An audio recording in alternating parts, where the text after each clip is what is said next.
It is good. And so thanks for flexing. We'll be down here for the next 2 weeks. And then for Good Friday and Easter, we'll be upstairs. And then I think at the end of April, we're down here again. So they're having a play going on. So that's why we're down here. So thank you for that. And also, Josie is talking to volunteers. We got a volunteer emphasis today. If any of you, is anyone kind of a little OCD? A little bit? Nate, good timing. So I want you to just look at this rat's nest of cords back here. I try to get organized, and I can't. So if you look at this rat's nest and think, that's horrible, something must be done, that is God's call in your life. Okay? So volunteer for set up and tear down, and you can organize this, and you would be a welcome addition to our Sunday mornings. So today we are in week 2 of our series called Why. And as we're heading to Easter, it's kind of like Advent in my mind. We're preparing for Easter. I wanted to spend a few weeks preparing for Easter. And I want to give a shout out to Austin, who helped me remember Advent. I could not for the life of me think of Advent. So thank you, Austin.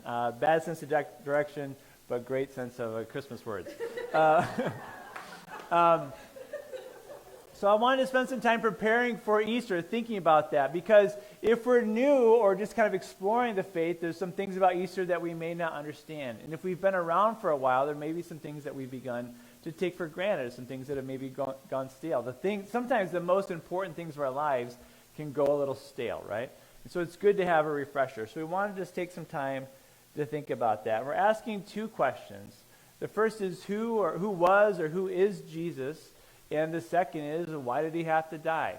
And those are 2 of the biggest questions you might ask. If we think about life and those like ultimate questions, as a religious person or a Christian, or someone exploring Christianity, those are some big questions. And even outside of these walls, outside of Christendom, there might be people who are like, okay, what's this whole Easter thing about?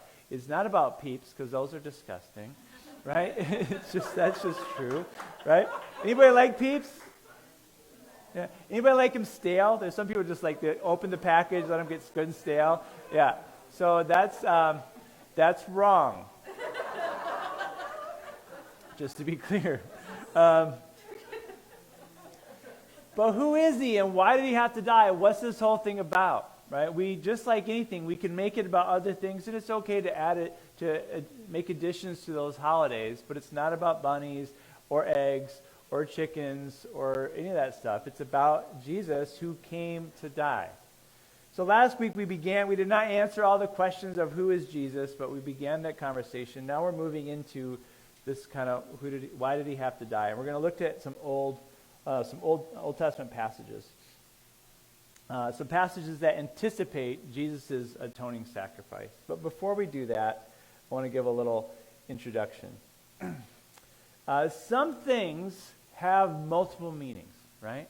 And as we get older, we realize like things get a little bit more complicated. Like with this word, our language is more confusing than we teach our little ones, right? So some words have multiple meanings. Those are called homonyms, right? Homonyms. It's one word with multiple meanings. Here's some examples. You can, for Christmas, say, have a spruce tree. It's a nice conifer. Or you can spruce up a room. Same word, same spelling, 2 very different meanings. You can say, well, suit yourself, or you can, if you're so cursed, you can wear a suit. You can weigh something on a scale, and you can scale a wall. You can say the price is fair. The weather is fair. Today, the weather should be fair, certainly compared to yesterday. And you can go to the fair. It's the same word, 2 different meanings. Then there's also the very fun double entendre. Any science fiction fans out there? Yeah. So anyone heard the story To Serve Man? It was a Twilight Zone episode. It was first a short story written by a guy named Damon Knight.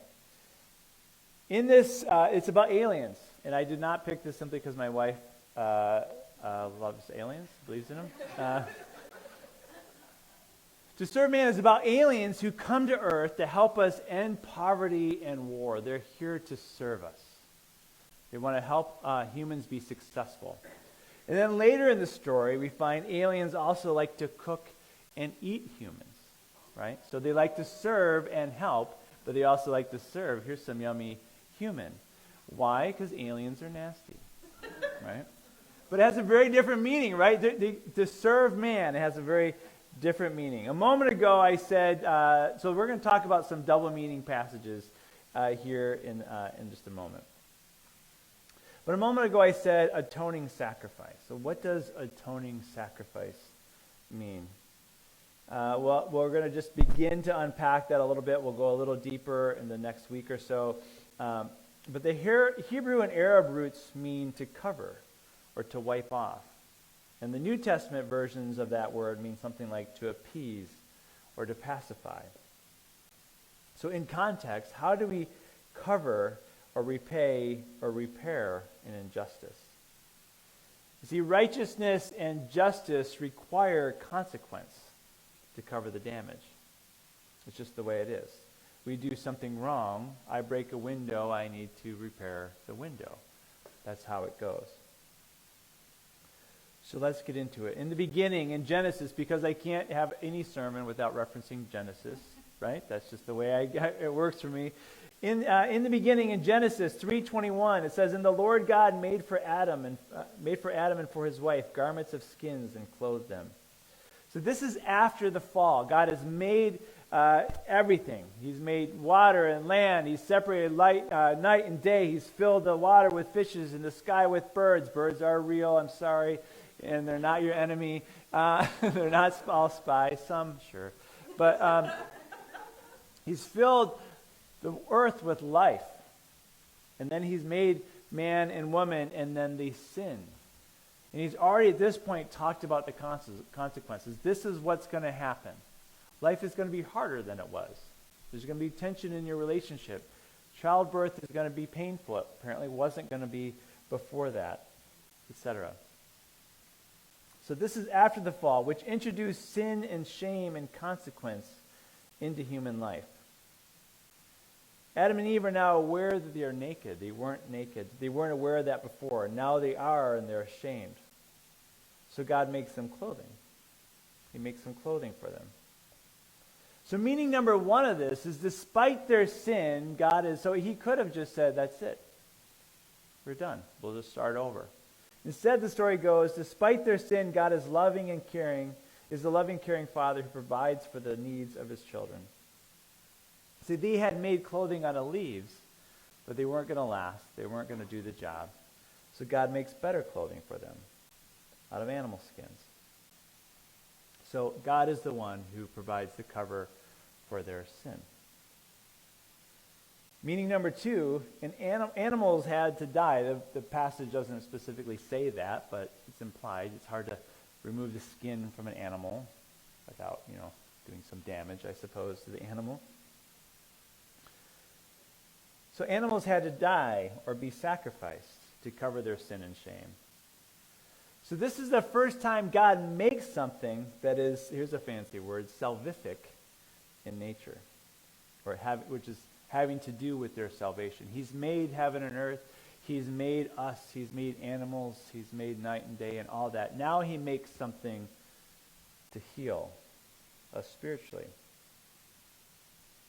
So here we have from the very beginning, God is both creator and savior. We're the ones who screwed up, and God's the one who makes the sacrifice and then makes the clothes so we can continue on in right relationship with him. Future generations would have seen a parallel between the animal skins and the garments priests had to wear in order to go into the tabernacle. Later on, as God develops Judaism, the priests, beginning with Aaron, would have been given special garments, and that's what they wore whenever they performed sacrifices or whenever they went before God. They would have gone back, okay, wait a minute.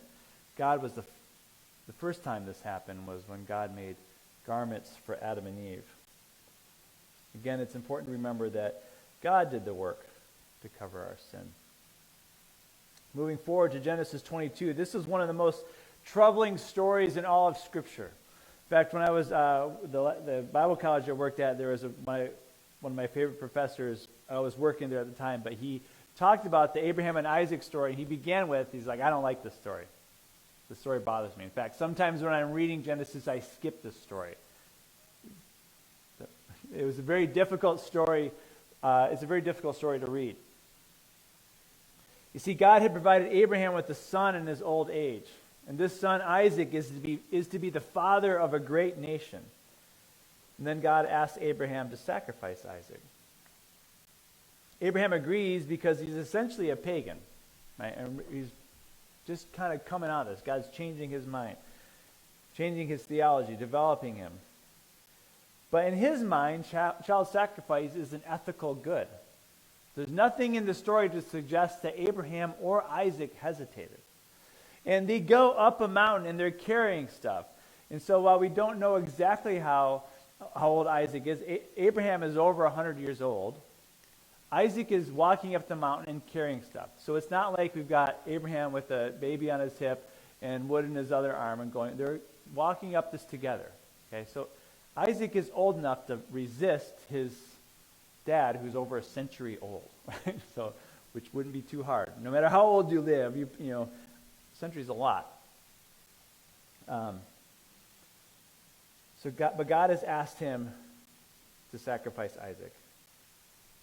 And so he does it. He sets up the altar, puts the wood around it. And just as he's about to do it, an angel of the Lord interrupts him. This is Genesis 22. But the angel of the Lord called to him from heaven and said, Abraham, Abraham.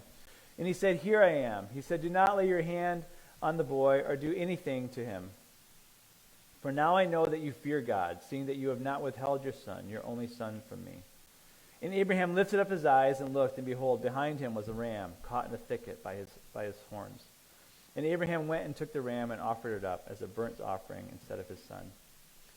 So Abraham called the name of that place, The Lord Will Provide. As it is said to this day, On the mount of the Lord it shall be provided. So I cheated. Meaning number one has three parts, A, B, and C. Meaning number one, God is, as it says, testing Abraham. He brought him up there to test him, and now Abraham has passed the test, and God simply says, Now I know. Now I know you won't withhold anything. Now I know that you get that I am God with a big G, and you will follow me. So that's 1A. 1B, Abraham is being called away from his past understanding of God's, small g, plural, to a relationship with Yahweh. He's testing and changing his theology. And this means switching from believing in a God that must be appeased to a God who provides. A God, small g, who must be sought after to a God who comes to us. God is changing his theology. So that's what's happening in that moment. But there's maybe some additional meanings. Meaning two, it's God that provided the ram for Abraham to offer God. Think of that. I want you to come up and offer a sacrifice to me. And we know, if those of you who have read the Old Testament or have been around for a while, the sacrificial system was, I offer something of my means. We do it now in tithes and offerings. It's financial. I have worked, and I don't bring my sheep. Please don't bring animals as a tithe or offering to Sunday morning. We appreciate it, but we don't want it. But it's the same idea. I bring of the produce of my work, whether it's a food harvest or animal harvest. I bring that and I offer it to God as thanks or in penance for sin.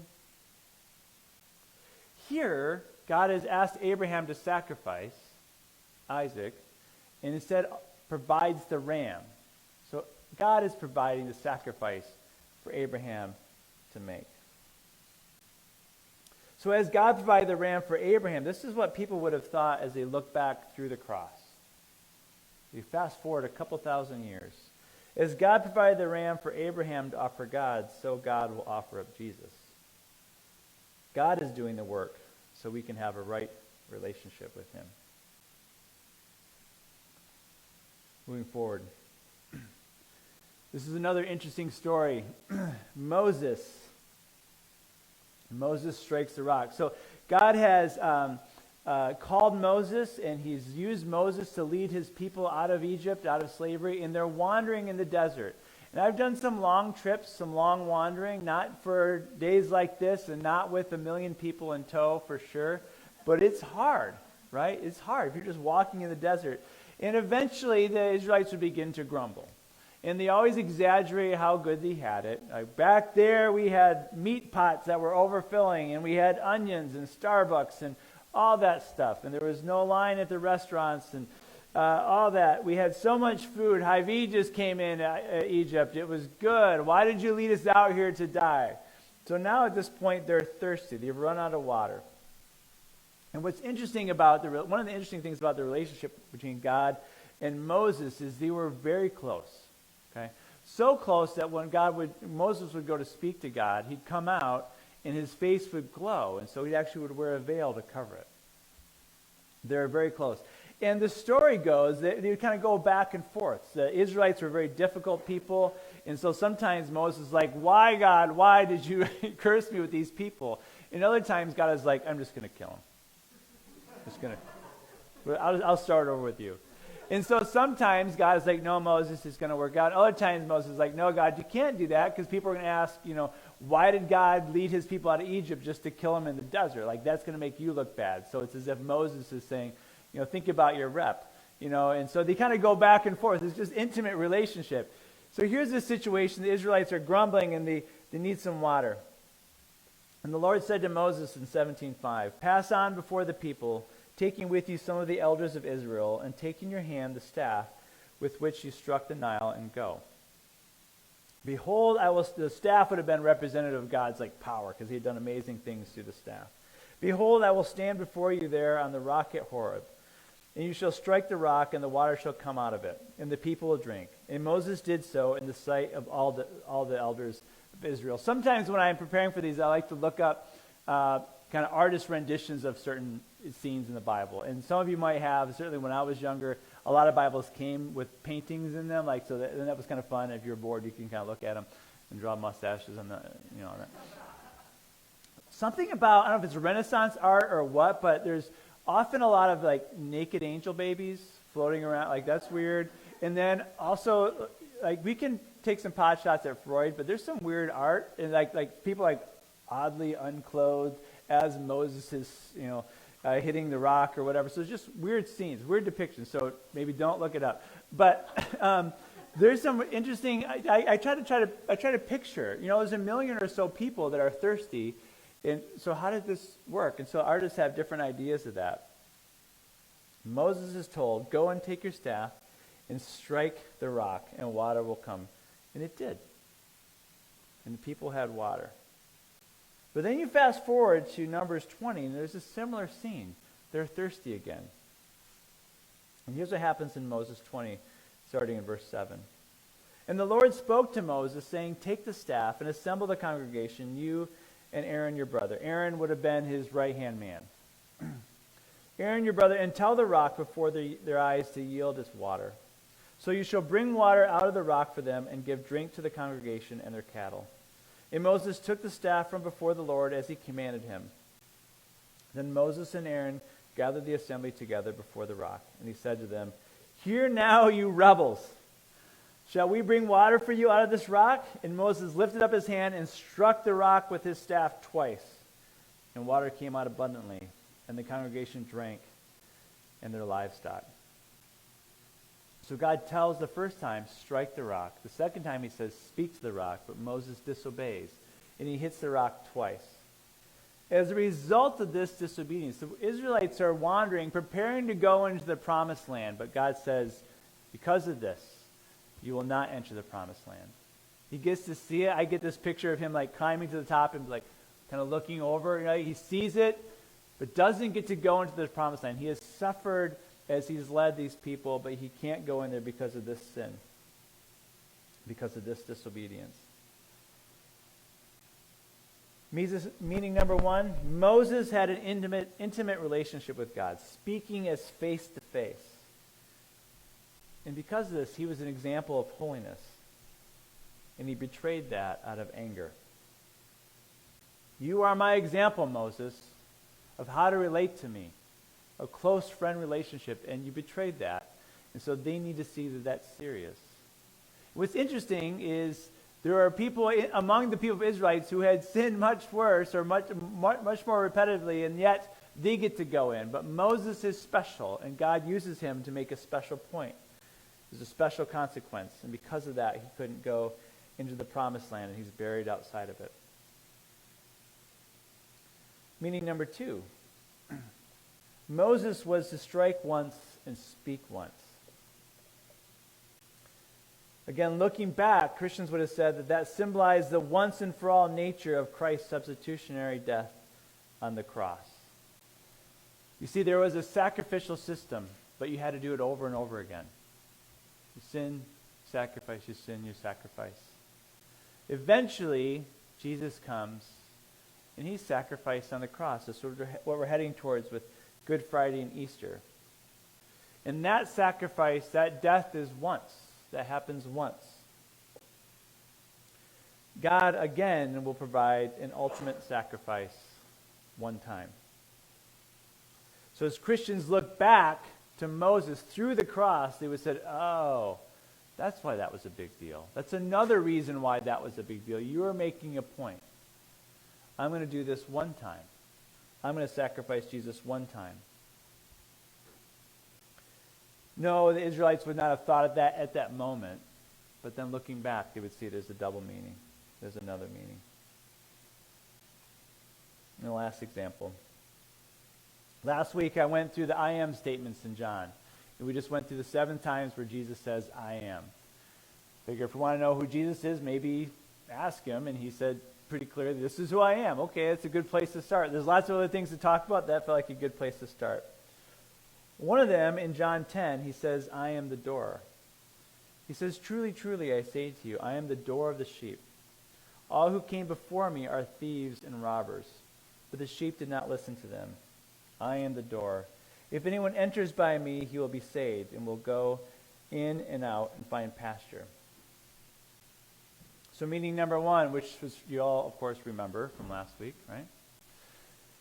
This is a simple, he likely, when he was young, was a carpenter, possibly a shepherd, and the people would have understood these kinds of analogies. And you would have fences, and there'd be a gate, and there would be a door from one pasture to another. And so he's saying, I am the door that you pass through. And also, if you had enough sheep, you would establish a guard at that door to make sure it was safe and to watch, another person to watch out for the sheep. I am the door. I am the way to good pasture, to rest. I am that door. No one else is. I am that door. There are others, thieves and robbers, but the sheep don't listen to them. Those people who can't be trusted, those people who aren't really going to risk themselves or give themselves for the safety of the sheep, those are the thieves and robbers, but I am the good door. I am the one through which you find rest in good pastures. But meaning number 2. If you remember, going back to Exodus, the Exodus story, there's some plagues, and things get pretty dark. It gets pretty rough for Egypt. And the last one is God says, sacrifice a lamb. This is the first Passover meal. Sacrifice a lamb and put blood on the doorpost, so on the doorframe. And when the avenging angel goes over, when he sees the blood on the doorpost, there will be no destruction. It says in Exodus 12:7, then they shall take some of the blood and put it on the 2 doorposts and the lintel of the houses in which to eat it. So Jesus says, I am the door to good pastures, which means I'm the door to salvation, which means I'm the door to freedom from slavery and sin, which means I'm the door to God. So as they would have heard him say, I am the door, they would have gone, oh, well, that's a big deal. That's just not poetry. You're talking about when God rescued us, but it's a different kind of rescue. And you're putting it on you. You are that door. You are the central figure in that door. These double meanings are not about cleverness. Not mine or any Bible writer. This is a story of God going through great lengths to win our hearts and to win us back. Worship team, you can come up. But righteousness and justice call for consequence. We steal, there are consequences. We sin, there are consequences. But we can't cover our sin, and we can't make it right with God. So God is creator and savior. He makes us. We mess up. Like Abraham, he accepts and absorbs our misunderstandings of him, all of our wrong theology, and you and I all have some. And he provides a way for us to be in right relationship with him. He provides the lamb. God provides the lamb. We're the ones who made the mistake. We're the ones who broke the window, but he's the one who's going to repair it. He's the one who's going to provide the money and the glass and the labor. He's doing all the work. He provides the lamb. Jesus is ever and always putting himself in our place so he can cover, repay, and repair our injustice because he loves us. As we head towards Easter, I want us to remember that this is the story God has been telling from the very beginning. I will do the work so that we can be in relationship. All we need to do is accept that. As we go to this last song, we're going to sing Man of Sorrows, right? Great song. Remember what Jesus has done. We don't have to do it. This is not a religion of doing. This is a religion of done. We trust Jesus and take him at his word. You have done the work for me. All we have to do is accept that.